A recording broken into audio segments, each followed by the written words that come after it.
I would just show a couple of the little things I do to make it play well for me. That might be works really well and streamlined, but it might be heretical to a few people.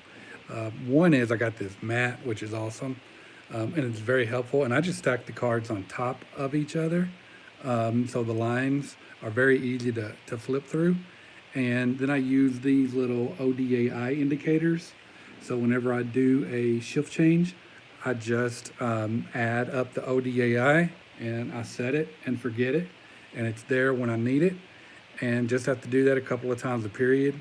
So it helps me kind of play out of the box as instructed. And then I put my face-off chart here.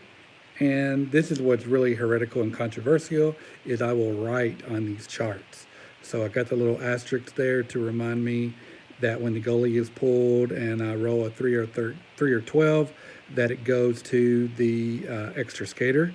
And then on this mat, I have circled like at the 4 minutes and the 8 minutes and the 12 minutes and 16 minutes when I do the line changes.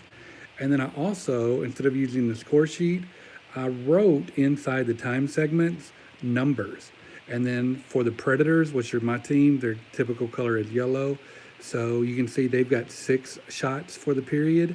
And I am using a red dial for, I believe I'm playing Dallas. So, but I've got a red dial here. Normally I'll use a team colored dial.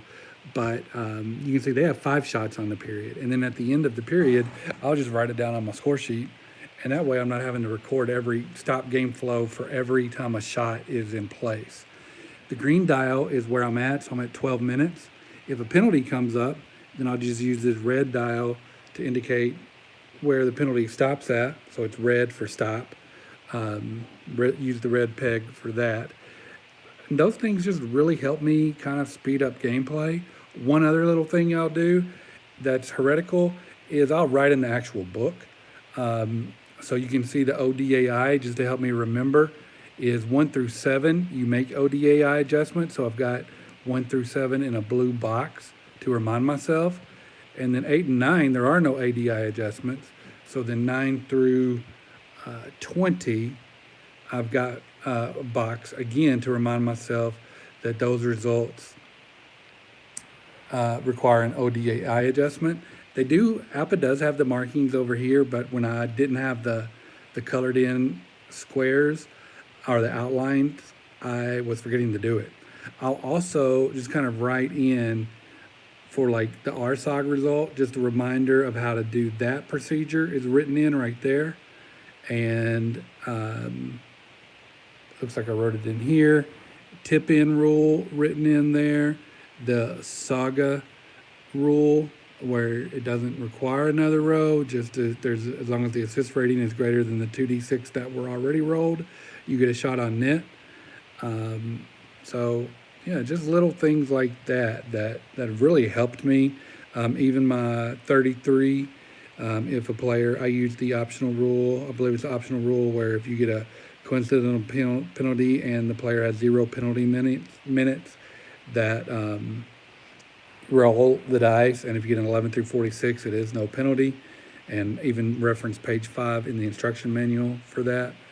Another thing that was very helpful, because the only real the charts you use the most for APBA Hockey are this one, and then the special teams chart, and the offense and defensive zone face-off chart when you win.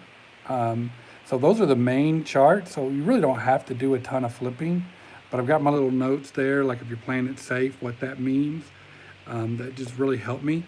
But what I did that really helped is in this area of open spots, since I'm on this chart quite a bit, instead of every time there's a block shot having to flip through and find the blocked shots, I just hand wrote in this area the blocked shots chart. I found that to be really helpful as well. So you can see I don't track a ton of stats, mainly scorers and then team stats for shots on goal, goalie stats. I track power play attempts and power play goals, and that's really just a quick 5-minute walkthrough of how I play APBA Hockey.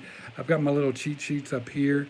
as well. This handwritten chart is basically this chart with just bigger and just using the few that I actually need because I know most of them.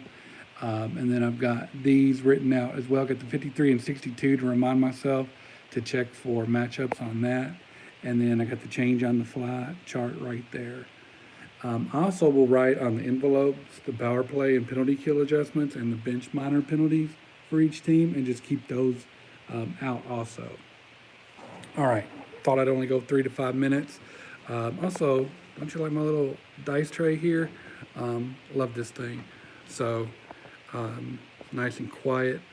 And this part right here was from another component. But all right, you guys have a good one. Bye.